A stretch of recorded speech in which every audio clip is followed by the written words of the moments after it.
de Guayaquil. Ramiro Rivera, analista político, nos acompaña a esta hora de la mañana para poder también recibir su análisis sobre lo que está ocurriendo en este momento. Esto es una noticia que sigue estando en desarrollo. Ramiro, buenos días y bienvenido. Buenos días, Janet, a sus órdenes. Quisiera su reacción frente a la decisión del gobierno nacional de incursionar a la fuerza en la sede diplomática y sacar a Jorge Glass para llevarlo ahora ya a la cárcel La Roca de Guayaquil. Vea, el diplomático mexicano actuó casi con mayor calidad que Cantinflas anoche. Se escandalizan porque dizque el gobierno ecuatoriano acaba de violar un precepto de la Convención de Viena suscrito en 1961. Digamos que es así.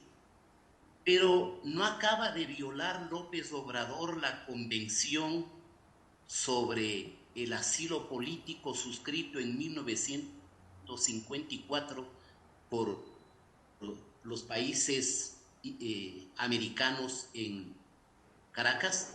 No acaba de violar el acuerdo entre el Ecuador y Venezuela de 1933, cuando el asilo político está derivado exclusivamente a casos de persecución política y excluye de manera irrestricta, firme y tajante aquellos casos donde haya un procesado sometido a la jurisdicción judicial de un país determinado. Glass ha sido acusado, procesado, sentenciado en firme, preso. Salió liberado porque la mafia pagó $250,000 a un abogado para que lo saquen libre porque querían que gane el correísmo. ¿De qué se asustan? Cuando el convenio de Viena establece privilegios e inmunidades para los parlamentarios, no dice que una embajada tenga que ser guarida de un delincuente que quiere escapar de la justicia ecuatoriana. Mire, Janet, ¿se acuerda usted y los ecuatorianos del canciller Patiño cuando escondió en vasitos de artesanía la cocaína que envió a Italia en valija diplomática? ¿Sabe qué es lo que iba a pasar anoche? Que lo sacaban a Glass en la valija diplomática. De tal manera que la reacción del presidente ecuatoriano es una reacción valiente. ¿Acaso no es una torpeza del señor López Obrador, un populista autoritario, yo diría miembro del sindicato de los populistas asociados al crimen y cercanos a las mafias de la droga internacional, como lo es Maduro, como lo es el dictador de Nicaragua, como lo fue Evo Morales, de insultar a nuestra fuerza pública como fascistas? ¿No es una ofensa al Ecuador decir que le asesinaron a un candidato porque iba a ganar la señora de Correa, es decir, la señora candidata del señor Correa, y López Obrador se comió ese cuento? ¿No se acuerdan que cuando las FARC, donde el mono Jojoy admite que le financió la campaña electoral al señor Correa, se le permitió hacer un campamento de este grupo terrorista en Angostura, en la Amazonía ecuatoriana, y el señor Correa, como viuda mal encarada y resentida y sufrida, le enfrentó al firme presidente colombiano luego del bombardeo donde cayó el segundo de las FARC, Raúl Reyes? Entonces pongamos todo esto en el contexto.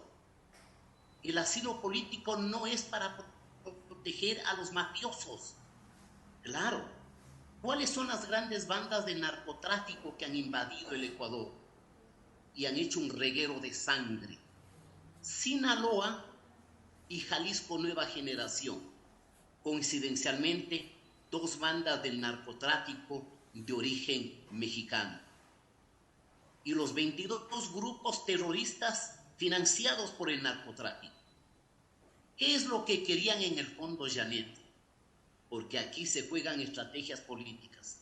El señor Correa quería que el señor Glass salga campante de la embajada, que el presidente ecuatoriano quede en el descrédito, que él mismo lo condene para alimentar sí. no en la campaña. Ahora, Ramiro, sí, muy interesante todo lo que usted señala, pero fíjese que la comunidad internacional no lo evalúa de la misma manera. Yo señalé hace un momento y creo que poco a poco vamos a ir confirmando lo que digo, el Ecuador se está quedando solo. Ya la ONU sacó un comunicado en contra de la incursión en la embajada mexicana, Uruguay, Brasil, como países, digamos, de una línea más independiente, por llamarlo de alguna manera.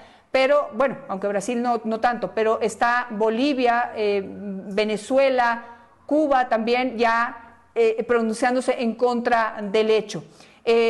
Me llama la atención Uruguay y la ONU, que también están rechazando el hecho de la incursión y poniéndose de parte de México. Entonces, yo creo que si hay un elemento ahí que no sé si es que nos pasamos de la raya frente a ese reclamo que por todo lo que usted ha señalado es más que justo, pero de todas maneras como que pasamos la raya del terreno permitido. No sé qué opina usted. Pongamos en dos niveles su inquietud absolutamente legítima, Janine. La reacción viene del sindicato de países gobernados por tiranos y caudillos populistas cercanos a las mafias y a la corrupción. Venezuela, Nicaragua, Cuba, Bolivia, y también por algunos románticos del socialismo del siglo XXI. En cambio, la reacción de Uruguay y de alguna instancia de las Naciones Unidas es una reacción que a partir del convenio de Viena, que establece inmunidades y privilegios diplomáticos a las sedes diplomáticas, es correcto. Pero la política exterior del Ecuador también tendrá que hacer escuchar su voz.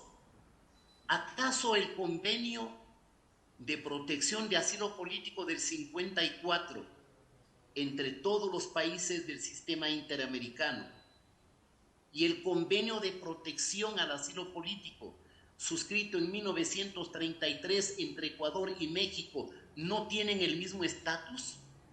Entonces tendrá que hacerse ver la voz del Ecuador en los organismos internacionales, tal como lo hizo Uribe en la OEA, cuando se enfrentó al mal encarado del señor Correa, bombardeó. En este caso, ¿qué estaba planificado?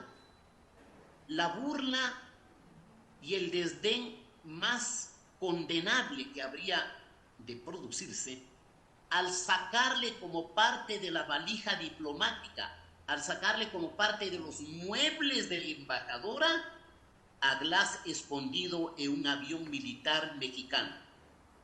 ¿Eso no es violar la soberanía de un país? ¿Eso no es burlarse de la justicia de un país? Y es que aquí no se trata de cualquiera, se trata de uno de los líderes del crimen organizado. Se trata de la caja negra del señor Correa. Se trata de un sujeto con vínculos estrechos a la narcopolítica que ha descubierto la fiscal Diana Salazar.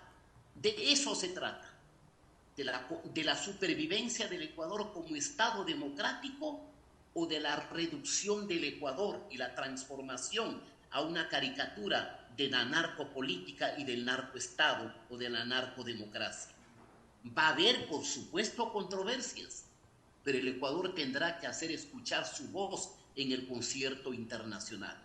Al señor López Obrador se le fue la lengua, y esto será tema de debate en México, y esto incidirá en el proceso electoral interno de México, porque hay demasiadas evidencias de la complacencia, de la satisfacción o de la permisibilidad de López Obrador con las bandas del narcotráfico en su país, lleno de gente buena como buena es la gente ecuatoriana. Quisiera, primero, como última hora, ya tenemos un pronunciamiento de Mercosur en Ramiro, para poder evaluarlo también. Voy a proceder a leer el comunicado.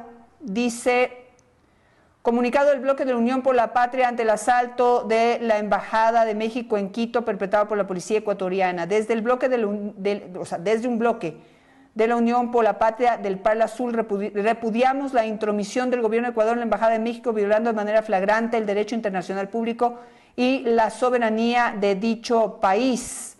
Dice: desde nuestro bloque presentaremos un proyecto de disposición en la próxima sesión ordinaria del 29 de abril para suspender a Ecuador en su carácter de Estado asociado del Mercosur, formalizado mediante el Tratado de Complementación Económica. A ver, hay que ser claro, esto no es un pronunciamiento del Mercosur, esto es un pronunciamiento de un bloque de países pertenecientes al Mercosur, que probablemente son los países que están cercanos por esto del socialismo del siglo XXI, pero van a proponer que el Ecuador, en su carácter de Estado asociado del Mercosur, quede fuera de la organización. ¿Qué opina Ramiro?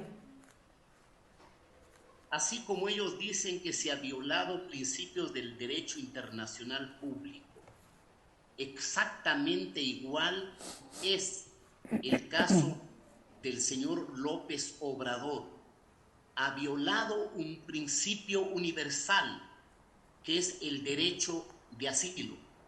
Ha violado la Convención de Caracas del 54, el Acuerdo de 1933, resoluciones y tratados internacionales de las Naciones Unidas, donde califican al narcotráfico como un flagelo de la humanidad e invitan a una cruzada de lucha contra ese narcotráfico, la violencia y el terrorismo.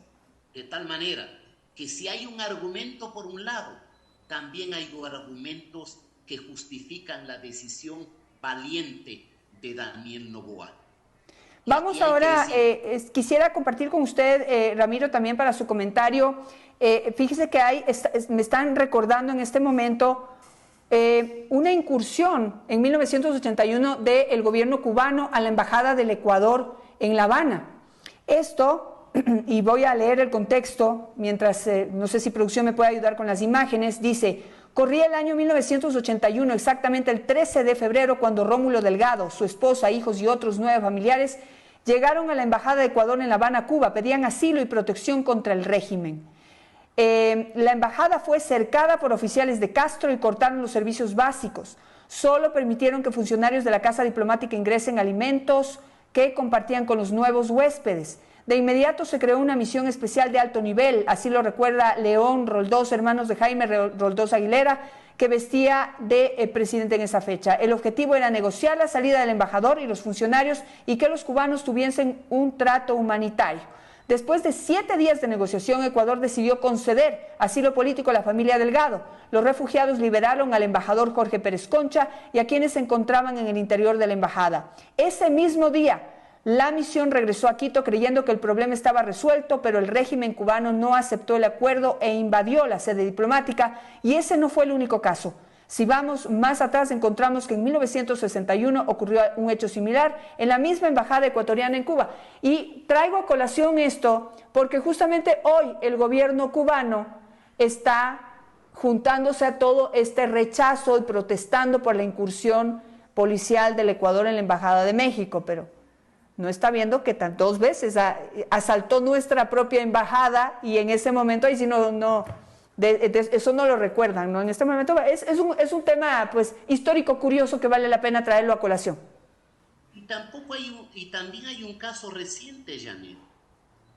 En este caso sí, de un parlamentario boliviano perseguido por el gobierno de este señor que era cocalero. Evo Morales. Brasil le concedió el asilo político y él lo negó y tuvo actos de fuerza hasta el día de hoy. Ese caso sí, un caso de persecución política. Entonces, veamos el escenario con claridad. Usted tiene aquí un grupo de países que son sindicato de los neopopulismos autoritarios asociados al crimen transnacional del narcotráfico. Venezuela, Nicaragua, en cierto sentido Bolivia, y obviamente la dictadura de más de 60 años de Cuba, donde no permiten a los cubanos ni siquiera que puedan salir, donde los cubanos prefieren ahogarse en el océano huyendo de una dictadura de hambre, de horror, de podredumbre. Entonces, aquí hay un problema de fondo. Y el problema de fondo es que los zurdos, que se consideran propietarios y portadores de la verdad, reivindican una especie de superioridad moral. Ellos pueden hacer todo, y todo lo que hagan ellos estará bien. Verá que ya mismo sale en defensa del señor López Obrador Rusia, y ya mismo sale Irán, ya mismo salen los dictadores de Bielorrusia, de Turquía, porque ese es el sindicato. Aquí estamos enfrentando un problema mundial, y el problema mundial es: o saneamos la humanidad del narcotráfico y del terror, o nos sometemos como países a que sean haciendas de masacre y regueros de sangre del crimen organizado internacional. Reitero, la actitud del presidente Daniel Noboa es una actitud valiente y firme, bien parada, así como también la actitud de Diana Salazar, decente, valiente, bien parada. Y estas dos personas merecen el aplauso y la solidaridad de la mayoría de los ecuatorianos que tenemos sentido de soberanía, de dignidad, porque aquí también quiso violarse la justicia ecuatoriana. Glass no es perseguido político, es un contumaz delincuente. Fíjese cómo salió Glass, usted ha enseñado la fotografía en X, sonriente. ¿Se acuerda cuando salió de la Tacunga? Decía que tenía 100 enfermedades, 25 pastillas al día, que estaba al borde de la muerte. Salió orondo y desafiante, y luego sabíamos que salió por $250,000 que puso el narcotraficante Norero, y lo sabemos por purga, por metástasis y por todo lo que descubre la fiscal. Aquí hay mucho que debatir, y el Ecuador tendrá que alzar su voz de país pequeño, pero de país con dignidad y con soberanía. Perfecto, Ramiro, muchísimas gracias por estar esta mañana con nosotros pues contando su punto de vista y su reacción frente a la decisión del Gobierno Nacional de incursionar en la Embajada Mexicana, algo que ha causado ya la reacción internacional. Quizás en este momento la reacción más importante, que la quisiera recordar a nuestros seguidores que están en X y en YouTube, dice Luis Almagro, lo ha publicado en su red social, el comunicado de las Naciones Unidas, que dice, perdón, de la Organización de Estados Americanos.